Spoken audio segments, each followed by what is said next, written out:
Bonjour, bienvenue pour une nouvelle vidéo. On doit être sans doute un mardi 24 mars.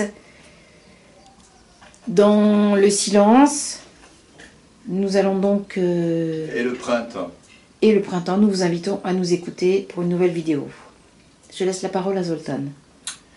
Alors, le titre c'est Grand angle de la voix, des dos au pluriel et de quelques mirages. Intelligence n'implique pas forcément sagesse, pas plus que culture n'amène discernement. Enfin, tradition, surtout du genre maçonnique, est avant tout une lente dérive qui voit une société de pensée, imbue des Lumières, se transformer inexorablement en paravent de la géopolitique protestante. Le judaïsme c'est plus compliqué, plus taré aussi dans les trois sens du terme. Mais tout le monde n'est pas forcément attiré par la Kabbale, dont le packaging, à la fois austère, bavard et surtout d'un autisme, pour ne pas dire d'un racisme hallucinant, détourne les plus rêveurs vers des rivages plus chatoyants. C'est ainsi que l'alchimie, dans sa version scientifique, fait des ravages. D'où la difficulté, alors où se multiplient les warnings de toute espèce, de faire une vidéo sur la voie, en plus islamique la direction, en plus marin, le cap à suivre. À notre époque, à l'intention des rescapés au sens spirituel de la grande tribulation. Enfin, rescapés, c'est beaucoup dire, vu le niveau d'empoisonnement de ceux qui recherchent la sagesse aux antipodes.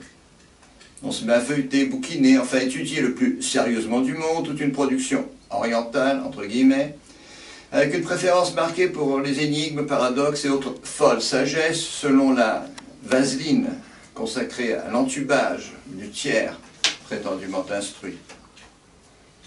Et on peut à cet égard classer les maîtres ouvrages inspirés ou traduits de l'authentique Orient, dont Guénon, Ibn Arabi, le Tao Te Ching, dans la catégorie rocade, que les grands intellos abordent à 200 à l'heure pour se retrouver quelques années plus tard, disciples de quelques vipères des sables, voire d'un reptile plus conséquent, d'Asie centrale de préférence. Un grand classique à cet égard, invoqué non sans snobisme par les uns, arrière-pensée par l'initié au sens occidental du terme, sera que la voix qu'on peut nommer n'est pas la vraie voix. Alors, on va 2 secondes voir comment ça se dit en chinois. Donc je me rapproche un peu rapidement peut-être. Oui. Voilà. Alors vous voyez ça, il y a 4 idéogrammes. Alors j'attire, bon ça c'est la voix, donc c'est la tête avec l'œil, bon la tête et les pieds parce que c'est la marche. Alors je vous attire sur le fait de nommer, donc ça, cet idéogramme résume l'écriture. Parce qu'en chinois, on fait comme ça. Et donc ça va de... C'est quoi ça? C'est la droite? Droite. De la droite vers la gauche. Vers la gauche, oui. Et tout ce qu'on a raconté, tout ce qu'on a défini, le discours, c'est ça. Donc voilà, voilà, voilà, n'est pas la vraie voix. Bon, n'est pas, c'est ça, mais n'est pas... Vous voyez, il y a une gauche, il y a une droite, et il y a quelque chose qui est entre les deux. Bon. Alors, que la voix qu'on peut nommer n'est pas la vraie voix, alors c'est une assertion qui, chez le fils de famille, revient à confondre son petit chaos avec la transcendance, et les écrits de Jade, vert ou blanc, avec un manuel de réalisation personnelle, quand ce n'est pas de réussite sociale. Plus sérieux, l'érudit au service de quelques officines faisant dans la manipulation au long cours, tâchant de nourrir sa culture très particulière, d'ouvrages conçus dans une autre civilisation, à une autre époque, par des élites aux antipodes de ces façons de faire et de penser, donc exemplaires du genre, Léo Strauss, ex-trotskiste, devenu l'archidémon des néoconservateurs. Mais si nous nous intéressions aux plus humbles, d'autant plus déboussolés que les écrits des maîtres dignes de ce nom sont fonction d'une époque dont la connaissance, tant soit peu éclairée, demande des loisirs dont peu disposent. En effet, la voix qu'on peut nommer est tout sauf négligeable. Cela s'appelle le métier et non le job. voire la vocation, en plus nippon, un do, en plus sorcier, toujours yaki de Castaneda, le chemin qui a du cœur. Et l'on remarquera au passage la grande aliénation qui prive une part croissante de la population, et ce même jusqu'aux plus formés, d'une activité normale, les plus spécialisés étant souvent humainement les plus pervers, donc les plus malades. C'est donc l'exercice d'un métier, si possible autonome, qui permet d'édifier pierre à pierre un tonal harmonieux. Et l'on note à ce propos la mauvaise volonté de l'administration, surtout française, vis-à-vis des petits commerces, entreprises, que l'on fait tout pour soumettre aux grands groupes de plus en plus totalitaires. Revenons au métier. Dans une société à l'ancienne, où le moi du plus artiste est canalisé par les us et coutumes d'une guilde, orientée par une finalité, elle-même hantée sur une signification. À Châteaufort, une cathédrale renvoie à un tout autre état de la société qu'une bourse ou une centrale atomique, qui en somme amorce la dissolution de la civilisation, se réclamant des Lumières. Allons moins loin. Les maisons ont un toit et même une cheminée. Le toit, le grenier, les combles parlent du réaménagement du tonal, qui tel quel se trouve à l'étage au-dessous, où se trouve la cuisine, donc la cheminée. Cheminée qui à sa façon parle d'ascèse, donc de sacrifice. C'est ainsi qu'à Sumatra, les maisons traditionnelles, elles sont très très belles, vous allez sur... Ouais, les toits sont extraordinaires. À Sumatra, les maisons traditionnelles ont un rez-de-chaussée, l'étage réservé à la famille est au-dessus. Oui. Au rez-de-chaussée, d'abord c'est sur pilotype, l'étage réservé à la famille, et au-dessus l'étage réservé aux dieux. En transposant à l'horizontale, nous trouverons une série d'enceintes concentriques, des métiers ou fonctions sociales ou sciences conçues comme autant de supports d'une activité essentiellement immobile. Ça, c'est... Alors, cette activité essentiellement immobile, nos scientifiques, de l'astrophysicien au matheux, en passant par les atomistes, ils l'assagent à tour de bras, en fourguant à tout propos une grotesque soupe métaphysique, à base d'infini, par nature déterminée par leur objet, on ne peut plus fini ou défini, par définition même de leur science. D'où la facilité pour les sergents recruteurs d'un Orient des plus ténébreux à retourner aux scientifiques comme des crêpes, et ce d'autant plus facilement que prolifère en Occident toute une déconstruction, une sorte de russisme, de struy, le courant, racine STR, ici courant mental, entretenu à grand renfort de publications, conférences, congrès, ou arabisme, SRT, au sens de sourate à rebours, à leur tour générant toute une herméneutique, pour hydrocéphales toujours plus diplômés, déjantés. Autre singerie, d'ascèse très ancienne, donc à l'époque en parfait accord avec la religion, celle qui vise la distanciation vis-à-vis de soi-même, dont on oublie trop vite les fondements. Cette petite alchimie du quotidien qui commence avec la façon de s'habiller, de se meubler, de choisir les objets dits de pure décoration, de guider un enfant vers le dessin, le coloriage, la broderie, l'habileté manuelle, l'écoute de la vraie musique, et non du bruit fourgué par les vautours. Autant de démarches d'attention délibérée sur la base des sens, d'une motricité précise, qui, négligée et méprisée, repousse toujours plus loin les degrés véritablement magiques, dont il est question par exemple dans le chapitre consacré au ne pas faire du sorcier de Castaneda. Donc c'est dans cet ouvrage. Alors c'est dans... Tu veux que je me rapproche? Oui. Excuse-moi, ma beauté, mon amour, ma splendeur. Bon.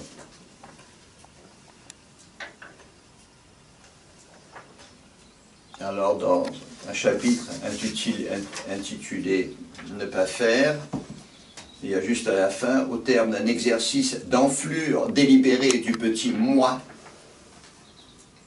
il est question de l'être qui en toi devra mourir.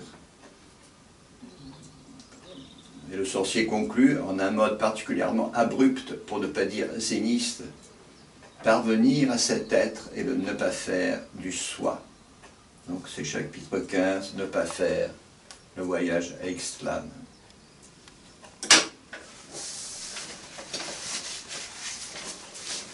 Donc je pense qu'on passe sans doute aux questions.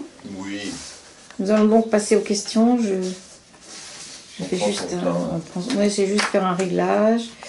Donc moi, il y a toujours beaucoup de questions à chaque fois.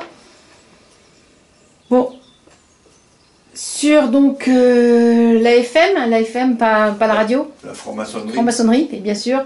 La Kabbale, bon, consulter donc Apocalypse seconde bête. Mais sur l'alchimie dans sa version scientifique, qui consulter? Alors, c'est la version scientifique, c'est la seule que conçoivent les Occidentaux, surtout depuis Fulcanelli, qui est un physicien, qui de nos jours, du moins dans un pays évolué, se retrouverait avec un certain Jean-Pierre Petit, donc la télé des loups, à la tête de tout un laboratoire. Bon, c'est un grand physicien, Jean-Pierre Petit, et Fulcanelli aussi est un grand physicien, quoi. Mais alors, ce jugement, tu peux le préciser ou le motiver de façon plus précise, pardon. Oui, à un moment donné, Fulcanelli déclare le peu d'intérêt que représente l'or dans sa physique, auquel il préfère 1000 fois le fer, le métal fer, dont le soufre a toutes ses saveurs. Le soufre, tu dis? Alors, si on comprend ce savant, c'est la signature spectroscopique du fer. Donc rien à voir avec la spiritualité, là. Rien, nada. Et pourtant, la langue des oiseaux. Bon, alors, la langue des oiseaux, réinterprétée par ce physicien qui s'intéresse à l'atomistique. Alors, ce thème, c'est Guénon, il y a un article, et cet article part du Coran. Et comme par hasard, la référence Guénon, donc la référence Coran, est absente de la grotesque publication d'un certain Haidzin, n'est-ce pas? Comme dirait Natacha, Hui is singing, mais c'est très vilain et je ne traduis pas. Voilà, reptile plus conséquent, alors d'Asie centrale de préférence, là tu pointes les magiciens du Nouveau Siècle, ou je me trompe? Oui, alors les magiciens du Nouveau Siècle, c'est encore pire que Paul Sébergier mixé avec les 7 tours du diable. Mais là, on est au niveau de l'adulte. Mais il y a un petit détail amusant. Il est question de la contre-initiation façon Teshu Maru. Ça vous rappelle pas un soi-disant maître zen qui a traversé l'Asie en transsibérien avant de s'installer en France en 67. Teshu Maru, ça doit rimer avec quelque chose. Écrit de jade, vert ou blanc, c'est de la poésie? Non, au sens de Dante qui détestait les rimailleurs, vert, c'est codage d'un procédé technique, rêvé au sens du sorcier, par exemple. Blanc, c'est métaphysique, toujours au sens du sorcier, tu es entouré d'éternité et tu peux te servir de cette éternité si tu le désires. Bon, voilà du jade blanc. Bon, alors passons au niveau ado. Le fils de famille qui confond son petit chaos personnel avec la transcendance. C'est presque de la psychologie classique, ça. Oui, parce que personne ne lui explique que s'habiller en noir, se tatouer, imiter les aboiements des rappeurs, se déguiser lors de Halloween de la façon la plus horrible et provocante possible, ce n'est que la traduction transparente d'un être totalement en devenir. Donc son petit chaos personnel est noir.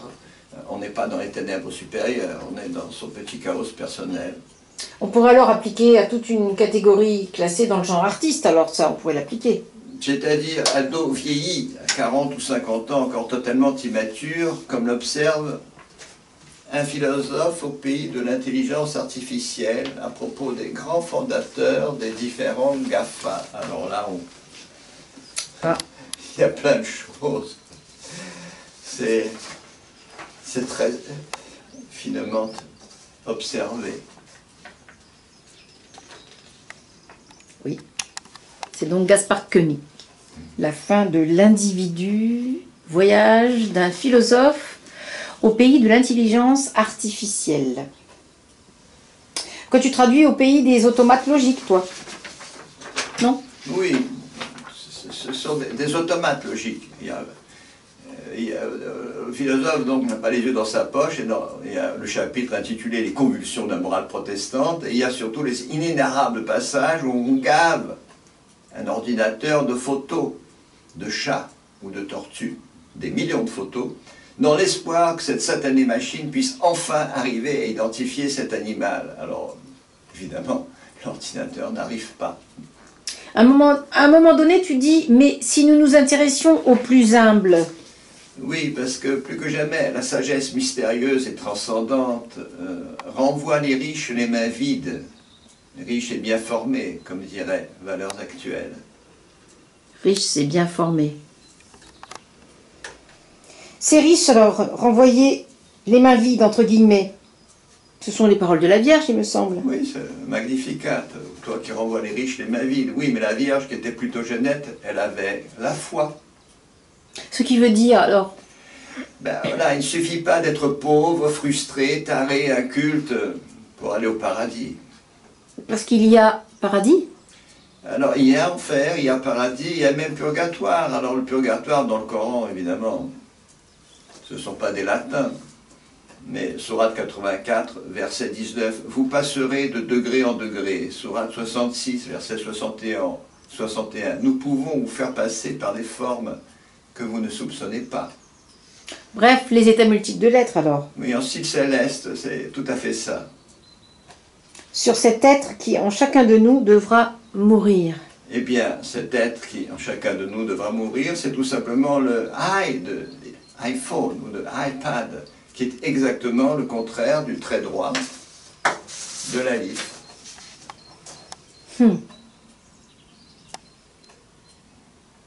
À méditer. Et là, vous avez la petite tortue céleste.